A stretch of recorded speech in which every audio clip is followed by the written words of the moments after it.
ज्योतिष शास्त्र के अनुसार सर्प को मारने से सर्प दोष और पितृदोष लगता है। इन दोषों की वजह से जीवन में कई तरह की परेशानियां, कार्यों में बाधा और संतान संबंधी विषयों में कष्ट मिलता है। बहुत से लोगों की जन्म पत्री में दोस्तों काल सर्प, सर्पदोष और पितृदोष होने की स्थिति में भी यही कारण बताया गया है कि व्यक्ति ने जरूर पूर्व जन्म में सर्प मारने का अपराध किया होगा। तो ऐसे में सर्प मारने का अपराध आप कभी न करें, वरना आपको इसकी सजा भुगतनी पड़ेगी। प्यारे दोस्तों, जो घटना मैं आज की इस वीडियो में बताने वाली हूँ, इस घटना को सुनने के बाद आप बहुत ही ज़्यादा हैरान होने वाले हैं। इसीलिए आप इस घटना को ध्यान से सुनना और इस वीडियो को आखिर तक ज़रूर देखना। वीडियो में आगे बढ़ने से पहले महादेव के भक्त कमेंट सेक्शन में सच्ची श्रद्धा से ज़रूर लिखें हर हर महादेव, ताकि भगवान शिव की कृपा दृष्टि आप पर और आपके परिवार पर बनी रहे। तो दोस्तों, इस घटना की शुरुआत होती है राजस्थान के सिरोही जिले से लगे हुए एक छोटे से गाँव से, जहाँ पर एक संदीप नाम का व्यक्ति रहा करता था। संदीप बहुत ही गरीब इंसान था, साधारण सा व्यक्ति था। उसके पास कुछ गायें थी और कुछ बकरियां भी थी। उन्हें चराता और उनका दूध बेचकर अपने पूरे परिवार का पालन पोषण करता। एक बार उसने अपने छोटे भाई को गायों को चराने के लिए भेजा, परंतु जब वो गायें चराकर वापस लौटा तो संदीप ने देखा कि इसमें तो एक गाय कम है, शायद वो जंगल में ही कहीं रह गई होगी। उसके बाद संदीप ने अपने छोटे भाई से कहा कि तुम यहीं रुको, मैं जंगल से गाय को लाता हूँ। जब वो बीच जंगल में पहुंचा तब उसने देखा कि सामने पेड़ के नीचे एक गड्ढे में बहुत ही चमकीली चीज चमक रही है। तो उसने सोचा कि ये कोई बेशकीमती हीरा होगा।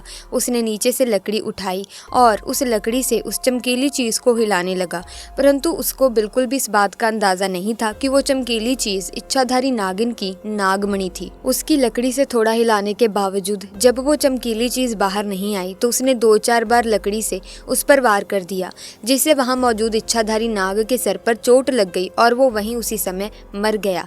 जब संदीप को ये समझ आया कि ये नागमणि है और उसने इच्छाधारी नाग को मार दिया है, तो उसके पैरों तले जमीन खिसक गई। वो बहुत ही ज्यादा डर गया, बहुत ही ज्यादा घबरा गया था। उसने उस नाग को हिलाकर देखा कि क्या वो सच में मर गया है, और वो वाकई में मर चुका था। संदीप ने उस नागमणि को अपनी जेब में डाला और भागकर अपने घर की ओर आया, और उसने अपने घर में किसी को भी उस नागमणि के बारे में कुछ नहीं बताया।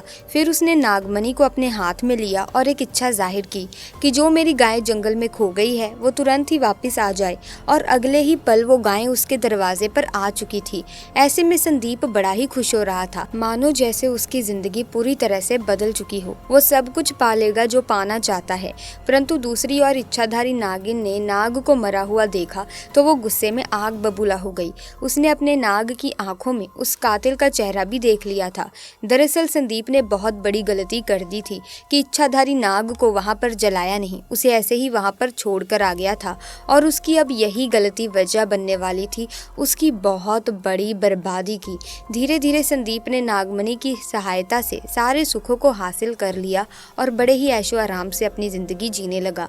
उधर इच्छाधारी नागिन अपने नाग की हत्या का बदला लेने के लिए बहुत ही ज्यादा तड़प रही थी, परंतु जब तक संदीप के पास वो नागमणि थी तब तक वो उसको नहीं मार सकती थी। इसीलिए उसने अपना रूप बदलकर एक बहुत ही सुंदर स्त्री का रूप धारण कर लिया और संदीप के गांव में आ गई। नागमणि होने के कारण संदीप बड़ा ही पैसे वाला इंसान बन चुका था। एक दिन संदीप काम के सिलसिले से एक गांव से दूसरे गांव जा रहा था, तभी वो इच्छाधारी नागिन एक सुंदर लड़की का रूप धारण करके उसके रास्ते में आकर बैठ गई और रोने लगी।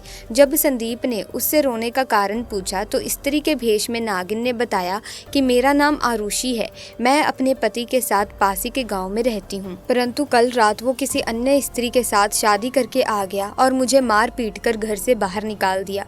उस नागिन की झूठी कहानी सुन संदीप को उस पर तरस आ गया। अब क्योंकि संदीप उस स्त्री की सच्चाई से अनजान था तो उस पर तरस कर उसने उसकी मदद करने की सोची, और साथ ही उसकी सुंदरता से संदीप बहुत आकर्षित भी हुआ। वो उसे अपने साथ घर ले आया। धीरे धीरे नागिन और संदीप में दोस्ती शुरू हो गई। वो दोस्ती इतनी गहरी होती चली गई कि संदीप को पता ही नहीं चला कि वो कब उस स्त्री के प्यार में फंस चुका था। एक दिन संदीप और आरुषि घूमने गए। एक जगह पर बैठकर आरुषि ने पूछा कि ये तुमने गले में क्या पहन रखा है? तो संदीप ने कहा, अरे ये तो एक मामूली सा तावीज़ है। वो नागमणि संदीप ने तावीज़ के रूप में अपने गले में पहन रखी थी।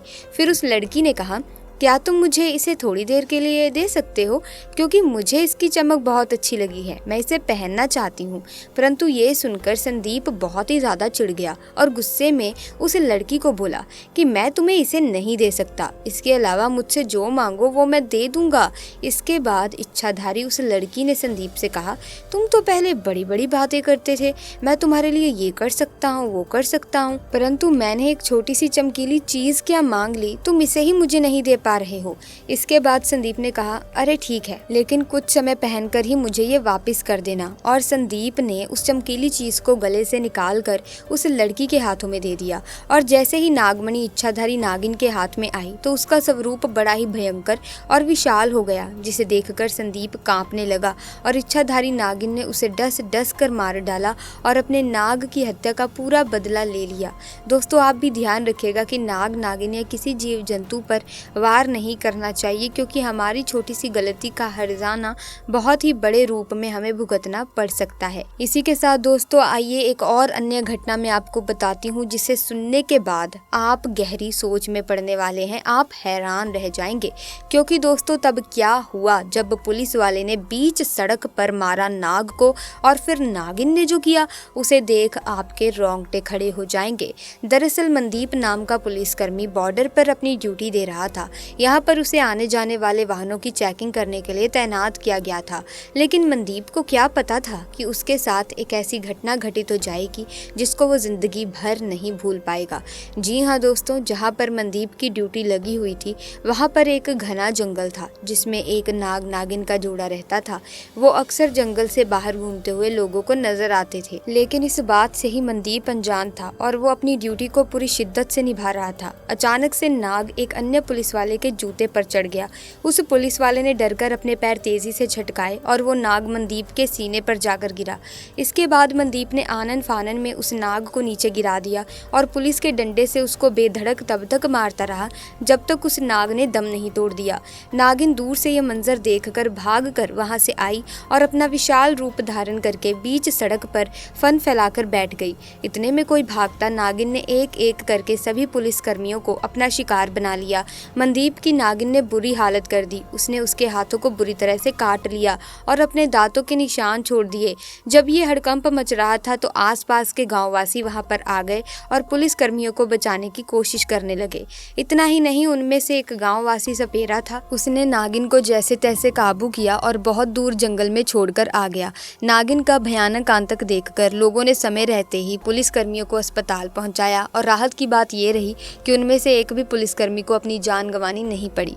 लेकिन मनदीप के लिए वो जख्म पूरी जिंदगी के लिए यादगार रह गया। मनदीप बताते हैं कि आज भी वो नागिन उनके सपने में आती है और उन्हें काटने का वैसा ही दर्द महसूस कराती है। मनदीप का मानना है कि शायद ये नागिन अपने नाग का बदला लेने के लिए ऐसा कर रही थी। अभी भी उसका मकसद पूरा नहीं हुआ है। इस हादसे से डरकर अब मनदीप ने पुलिस नौकरी से इस्तीफा दे दिया और वो वहाँ से कहीं दूर चले गए। आमतौर पर सांप को मारने के संबंध में अक्सर लोग कहने ही लगते हैं कि मत मारो, इन्हें भगा दो या जाने दो। दरअसल इसके पीछे भारतीय अध्यात्म और दर्शन का ज्ञान छुपा है। भारतीय दर्शन में कहा गया है कि जीने का हक सभी को है, इसलिए किसी जीव की हत्या करनी नहीं चाहिए। ऐसा पाप नहीं करना चाहिए, वरना शिवजी महाराज आपसे रुष्ट हो जाएंगे, नाग देवता आपसे रुष्ट हो जाएंगे।